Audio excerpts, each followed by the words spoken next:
पुष्पा 2 का नया reloaded version theatres में आया है, ये सबको पता चल गया होगा, बट ये कोई नहीं जानता उस एक्स्ट्रा 20 मिनट ने फिल्म की पूरी कहानी बदल के रख दी है। टोटल 14 नई चीजें पता चली हैं जो हर तरीके से फिल्म के आने वाले पार्ट 3 का पूरा गणित बदल के रख देंगी। एक एक करके सब कुछ बता देती हूँ आपको। वैसे जिन लोगों ने अभी तक फिल्म नहीं देखी है तो ये वीडियो आपके किसी काम का नहीं है। पहले फिल्म देखो, तब समझ आएगा इस एक्स्ट्रा 20 मिनट का असली मतलब क्या है। सबसे पहले तो हर कोई टेंशन में आ गया था कि पानी में गिरने के बाद पुष्पा के साथ हुआ क्या, वो जिंदा बचा भी या नहीं। जवाब फिल्म के नए वर्जन में मिल चुका है। पुष्पा ना सिर्फ पानी से बाहर निकला बल्कि जापान में हजारों करोड़ की डील भी पूरी करके आया है। कैसे एक छोटे से कंटेनर में पुष्पा छुप के इंडिया से जापान पहुंच गया और इस पुरानी टी शर्ट को पहनकर ही क्यों गया, उसका जवाब भी मिल चुका है। इससे ही जुड़ा है दूसरा पॉइंट, वो आधा फटा हुआ नोट किसका था, पुष्पा की पॉकेट में क्या कर रहा था। फिल्म के रीलोडेड वर्जन में फुल डिटेल बताई गई है। आप ये मान लो इसी आधे फटे हुए नोट की वजह से पुष्पा जिंदा बच गया, वरना जापान में ही फिल्म की कहानी और उसके हीरो का दी एंड हो जाता।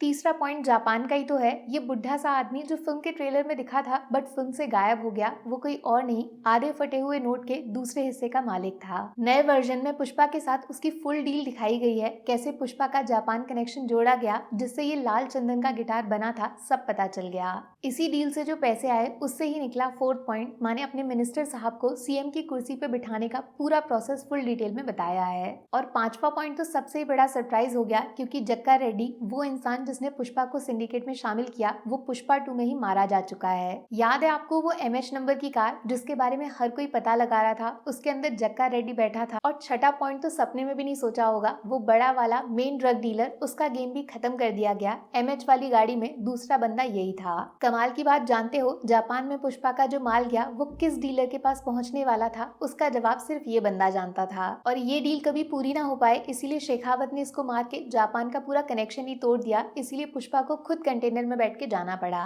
सातवां पॉइंट थोड़ा फैमिली ड्रामा वाला है। पार्ट 1 में पुष्पा के बचपन में उसके पापा ने जो चेन पहनाई थी वो बड़े भाई ने छीन ली थी। इस बार रिलोडेड वर्जन में दिखाया कि क्लाइमेक्स में बॉम्ब ब्लास्ट से ठीक पहले वो चेन पुष्पा को उसके भैया ने वापस पहना दी है। हम साथ साथ हैं। आठवां पॉइंट थोड़ा अडल्ट ऑडियंस के लिए है, 18+ वाले लोग समझ जाएंगे। वो इशारों में जो थोड़ी सी बातचीत पुष्पा और शेखावत के बीच हुई थी बैलगाड़ी वाले सीन में, उसका थोड़ा सा एक्सटेंडेड वर्जन दिखाया है, जिसमें लेडी डॉन और उनके पति श्रीनू भी पुष्पा से इशारों में बात करते हैं और जवाब थोड़ा अडल्ट टाइप का मिलता है। जब देखोगे तो समझ जाओगे। 9th पॉइंट सबसे इंपॉर्टेंट है, क्योंकि एक कैरेक्टर जिसको सबसे ज्यादा मिस किया गया था पुष्पा 2 में, वो है जॉली रेड्डी। पार्ट 1 का हिसाब बाकी है ना अभी। रिलोडेड वर्जन में अच्छा खासा 5 मिनट का फेस ऑफ है पुष्पा और जॉली रेड्डी के बीच में, जिसमें गोली भी चलती है और पुष्पा बाल बाल जिंदा बच के निकलता है। 10th पॉइंट, अगर पुष्पा 2 के ओरिजिनल वर्जन में होता तो शायद सबकी शिकायत दूर कर देता, जिसको भी बुरा लगा कि शेखावत को फिल्म में जोकर की तरह दिखाया है। एक्चुअली ये पूरा लाल चंदन जो शेखावत ने इकट्ठा किया वो तो सबको पता है कि वो नकली था, लेकिन इसके रास्ते शेखावत ने भयंकर प्लान तैयार किया था। पूरे 2000 टन माल के बीच में सिर्फ 1 टन असली लाल चंदन भी मिलाया गया था, जिसको लाइव टीवी पे एक फॉरेंसिक टीम ने टेस्ट करके असली लाल चंदन बता दिया था।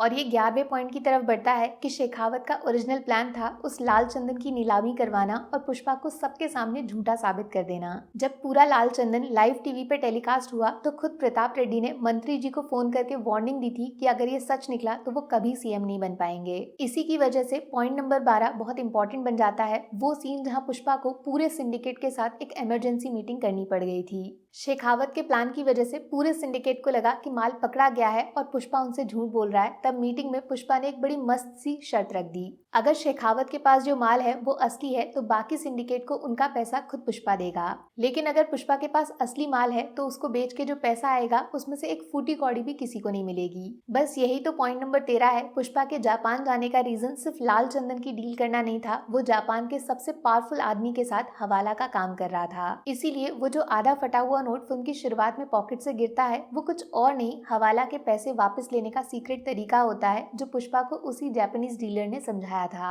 और लास्ट में 14 पॉइंट, जो शेखावत दिमाग से कितना चालाक है, बड़े अच्छे से समझाता है उसकी मौत की प्लानिंग, नकली चंदन के साथ वो खुद क्यों जल गया। रिलोडेड वर्जन में पूरा कन्वर्सेशन दिखाया है शेखावत और उनके चेले के बीच में, जब पुष्पा सीएम बदलवा देता है और जापान में डील पूरी कर लेता है। तो उसको हराने का एक चालाक तरीका शेखावत ने ढूंढ निकाला था, क्योंकि जली हुई लकड़ी में में अंतर बताना, कौन सा लाल चंदन है और कौन सा नकली चंदन, वो नामुमकिन होता। बस एक चीज जो मैं इस एक्सटेंडेड वर्जन में देखना चाहती थी, उस स्कल मास्क के पीछे से बाहर निकलता हुआ विजय देवरकोंडा का चेहरा, जिसने लास्ट में बॉम्ब ब्लास्ट किया था। बट सुकुमार सर ने उस चीज को छुपा लिया है। इवन एक सीन लीक हुआ था जिसमें शेखावत को जिंदा निकाला था, बाकी पुलिस ने वो भी इस नए वर्जन में नहीं डाला गया। तो बॉस, ये 14 नए पॉइंट्स आने के बाद पुष्पा 3 की जितनी थ्योरीज हम लोग दिमाग में बना रहे थे, उन सब पे पानी फिर चुका है। क्योंकि इंटरनेशनल ड्रग डीलर मर गया, जॉली रेड्डी ने पुष्पा से हाथ नहीं मिलाया क्योंकि उसका भाई भी मर गया, और तो और शेखावत ने इतना बड़ा गेम कर दिया। मुंबई वाली नंबर प्लेट की गाड़ी के अंदर कौन था वो भी पता चल गया, प्लस जापान से पुष्पा का कनेक्शन भी दिखा दिया जिसने उसको जिंदा बचा दिया।